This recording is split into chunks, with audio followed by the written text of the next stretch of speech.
जय श्री राम। आज का बालकांड का पाठ हम दोहा 183 से आरंभ करने जा रहे हैं। मेघनाथ से उसने जो कुछ कहा, मेघनाथ ने मानो पहले ही रखा था, अर्थात रावण के कहने भर की देर थी। उसने आज्ञा पालन में तनिक भी देर नहीं की। जिनको रावण ने मेघनाथ से पहले ही आज्ञा दे रखी थी, उन्होंने जो करतूतें की उन्हें सुनो। सब राक्षसों के समूह देखने में बड़े भयानक, पापी और देवताओं को दुख देने वाले थे। वे असुरों के समूह उपद्रव करते थे और माया से अनेकों प्रकार के रूप धरते थे। जिस प्रकार धर्म की जड़ कटे, वे वही सब वेद विरुद्ध काम करते थे। जिस स्थानों में वे गौ और ब्राह्मणों को पाते थे, उसी नगर, गांव और पूर्वे में आग लगा देते थे। उनके डर से कहीं भी शुभ आचरण, ब्राह्मण भोजन, यज्ञ, श्राद्ध आदि नहीं होते थे। देवता, ब्राह्मण और गुरु को कोई भी नहीं मानता था। न हरि भक्ति थी, न यज्ञ, तप और ज्ञान था। वेद और पुराण तो स्वप्न में भी सुनने को नहीं मिलते थे। जब योग, वैराग्य, तप तथा यज्ञ में देवताओं के भाग पाने की बात रावण कहीं कानों से सुन पाता, तो उसी समय स्वयं उठ दौड़ता, कुछ भी रहने नहीं पाता। वह सबको पकड़कर विध्वंस कर डालता था। संसार में ऐसा भ्रष्ट आचरण फैल गया कि धर्म तो कानों में भी सुनने में नहीं आता था। जो कोई वेद और पुराण कहता, उसको बहुत तरह से त्रास देता और देश से निकाल देता था। राक्षस लोग जो घोर अत्याचार करते थे, उसका वर्णन नहीं किया जा सकता। हिंसा पर ही जिनकी प्रीति है, उनके पापों का क्या ठिकाना। पराये धन और पराई स्त्री पर मन चलाने वाले दुष्ट, चोर और जुआरी बहुत बढ़ गए। लोग माता पिता और देवताओं को नहीं मानते थे और साधुओं की सेवा करना तो दूर रहा, उल्टे उनसे सेवा करवाते थे। श्री शिव जी कहते हैं कि हे भवानी, जिनके ऐसे आचरण हैं, उन सब प्राणियों को राक्षस ही समझना चाहिए। इस प्रकार धर्म के प्रति लोगों की अतिशय ग्लानि, अरुचि, अनास्था देखकर पृथ्वी अत्यंत भयभीत एवं व्याकुल हो गई।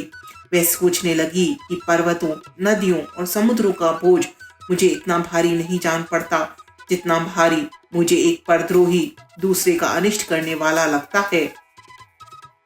पृथ्वी सारे धर्मों को विपरीत देख रही है, पर रावण से भयभीत हुई वह कुछ बोल नहीं सकती। अंत में हृदय में सोच विचार कर गौ का रूप धारण कर धरती वहां गई, जहां सब देवता और मुनि छिपे थे। पृथ्वी ने रोकर उनको अपना दुख सुनाया, पर किसी से कुछ काम न बना। तब देवता, मुनि और गंधर्व सब मिलकर ब्रह्मा जी के लोग हो गए। भय और शोक से अत्यंत व्याकुल बेचारी पृथ्वी भी गौ का रूप धारण किए हुए उनके साथ चली। ब्रह्मा जी सब जान गए। उन्होंने मन में अनुमान किया कि इसमें मेरा कुछ भी वश नहीं चलने का। तब उन्होंने पृथ्वी से कहा कि जिसकी तू दासी है, वही अविनाशी हमारा और तुम्हारा दोनों का सहायक है। ब्रह्मा जी ने कहा, हे धरती, मन में धीरज धारण करके श्री हरि के चरणों का स्मरण करो। प्रभु अपने दासों की पीड़ा को जानते हैं, ये तुम्हारी कठिन विपत्ति का नाश करेंगे। सब देवता बैठकर विचार करने लगे कि प्रभु को कहाँ पावे, ताकि उनके सामने पुकार करें। कोई वैकुंठपुरी जाने को कहता था, कोई कहता था कि वही प्रभु क्षीर समुद्र में निवास करते हैं। जिसके हृदय में जैसी भक्ति और प्रीति होती है, प्रभु वहां उसके लिए सदा उसी रीति से प्रकट होते हैं। हे पार्वती, उस समाज में मैं भी था। अवसर पाकर मैंने एक बात कही, मैं तो यह जानता हूँ कि भगवान सब जगह समान रूप से व्यापक हैं। प्रेम से वे प्रकट हो जाते हैं।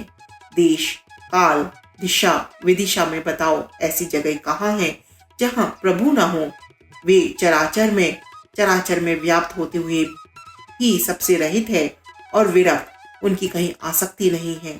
वे प्रेम से प्रकट होते हैं, जैसे अग्नि अव्यक्त रूप से सर्वत्र व्याप्त है, परंतु जहाँ उसके लिए अरणि, मंथनादि साधन किए जाते हैं, वहां वह प्रकट होती है। इसी प्रकार सर्वत्र व्याप्त भगवान भी प्रेम से प्रकट होते हैं। मेरी बात सबको प्रिय लगी। ब्रह्मा जी ने साधु साधु कहकर बड़ाई की। मेरी बात सुनकर ब्रह्मा जी के मन में बड़ा हर्ष हुआ।